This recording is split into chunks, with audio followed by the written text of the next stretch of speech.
હવે જે ઉમેદવારો તરફથી પ્રશ્નો આવ્યા છે તો એમાં નામ અંગે પ્રશ્નો આવ્યા છે. તો આપણે આ ભરતીની અંદર ઉમેદવારોનું નામ છે એ 12મા ધોરણની માર્કશીટમાં જે નામ હોય એ નામ લખવા માટેનું કહ્યું છે. આવું આપણે એટલા માટે કહ્યું છે કે ભૂતકાળની ભરતીની અંદર કેટલાક ઉમેદવારો પોતાના નામમાં નાના મોટા ફેરફાર કરીને પોતાના નામમાં ભાઈ કુમાર, પિતાના નામમાં, માતાના નામમાં એવા ફેરફારો કરીને ડુપ્લિકેટ એકથી વધારે ફોર્મ ભરી અને એમને ભરતીની શારીરિક કસોટીની અંદર જુદા જુદા દિવસો ઉપર જુદા જુદા ગ્રાઉન્ડ ઉપર એમને તક મળે એવો પ્રયત્ન કરતા ભૂતકાળમાં જોવા મળ્યા છે. અને એના બદલે બધાને સમાન તક મળે અને આવી કોઈ ડુપ્લિકેટ અરજી ના કરી શકે એ હેતુથી આપણે આ પદ્ધતિ શરૂ કરી છે. આ વખત માટે આપણે એને દાખલ કરી છે. અને એમાં તમારે 12મા ધોરણની છેલ્લી માર્કશીટ, એટલે કે કોઈ ઉમેદવાર 3 પ્રયત્ને 12મું ધોરણ પાસ થયા છે તો એમાં જે 3જા નંબરની માર્કશીટ છે એ માર્કશીટ મુજબ એમણે એમનું નામ લખવાનું છે. પછી કોઈક ઉમેદવારે બહુ સરસ, ઉમેદવારો બહુ સારી રીતે વિચારે છે, એટલે કોઈ ઉમેદવારે પ્રશ્ન એવો કર્યો કે જો અમે આ અમારું માર્કશીટની અંદર નામ છે અને આધાર કાર્ડનું અમારું નામ જુદું હોય અથવા તો કોઈ પણ આઈડેન્ટિટી કાર્ડનું અમારું નામ જુદું હોય અને અમે આઈડેન્ટિટી કાર્ડ સાથે પરીક્ષા કેન્દ્રમાં જઈશું તો અમને કેવી રીતે પ્રવેશ મળશે. તો એના માટે પણ અમે ઉકેલ કરી લીધો છે કે તમારા કાર્ડમાં અને તમારી 12માની માર્કશીટમાં જુદું નામ હોય તો તમારા કાર્ડની સાથે પણ માર્કશીટ લઈને જવાનું રહેશે.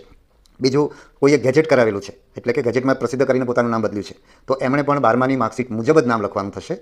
અને એમને નિમણૂક વખતે એમને ગેજેટ મુજબનું નામ દાખલ કરવામાં આવશે. એટલે અત્યારે તેમણે 12માની માર્કશીટ મુજબ જ નામ લખવાનું છે. કોઈ એવું પણ પૂછ્યું છે કે અમારી ડિપ્લોમાની અંદર માર્કશીટ નથી હોતી, તો તમારું જે ગ્રેડ સર્ટિફિકેટ છે એ પણ તમારી માર્કશીટ છે. એટલે તમે જાણો છો કે 12માની પરીક્ષાની અંદર 2 વસ્તુ તમને મળે છે, એક 12માની માર્કશીટ મળે છે અને એક પાસિંગનું પ્રમાણપત્ર 12માનું મળે છે. એવું જ 10મામાં થાય છે. એટલે ડિપ્લોમાની અંદર તમે કયા વિષયમાં કયા ગ્રેડ મેળવ્યા છે અથવા કયા માર્ક્સ મેળવ્યા છે એ તમારી માર્કશીટ છે અને એમાં તમારું જે નામ હોય એ મુજબ તમારે નામ લખવાનું છે. અને તો આ એક સ્પષ્ટતા થઈ ગઈ. બીજું, તમે એમાં આપણે જે ઓજસની અંદર જે એપ્લિકેશન છે એની અંદર તમારી અટક, તમારું નામ, તમારા પિતાનું નામ આ રીતે જેની અંદર હોય છે. એટલે તમારી માર્કશીટની અંદર તમારી જે અટક છે તમારે ત્યાં લખવાની છે, તમારી પિતાનું નામ જ્યાં છે ત્યાં મતલબ તમારું પિતાનું નામ છે એ પિતાની જગ્યાએ લખવાનું છે અને તમારું નામ છે તમારા નામની જગ્યાએ લખવાનું છે.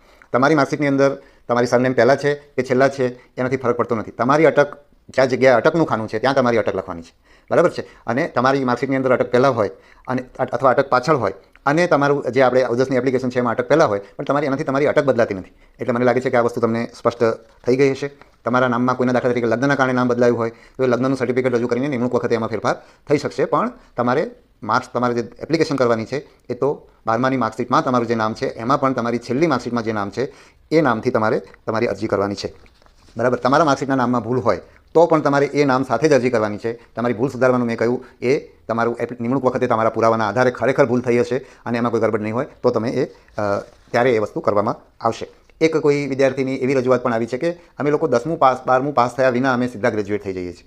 તો આવા કોઈ કેસ હોય, કારણ કે અમને અત્યારે ખ્યાલ નથી કે 10મું 12મું પાસ થયા વિના સીધા ગ્રેજ્યુએટ થઈ શકાય, તો આવો કોઈ કેસ છે તો તમે અમને ભરતી બોર્ડને અરજી કરજો, એટલે અમે એ કેસ જોઈને એમાં નિર્ણય કરશું. કારણ કે આ જે વ્યવસ્થા કરી છે એ મેં કહ્યું એમ ડુપ્લિકેટ ન થાય એ માટે આપણે વ્યવસ્થા કરી છે અને એનો કોઈ પણ રીતે કોઈ લોકો ગેરલાભ ન લે એ આપણે એમાં જોઈશું. બીજું, જ્યારે અરજી ફોર્મ ભરવાનું શરૂ થશે ત્યારે આપણી હેલ્પલાઇન પણ હશે, એટલે તમારા આવા કોઈ પણ પ્રશ્નો હશે તો એના હેલ્પલાઇનના જવાબો આપવામાં આવશે.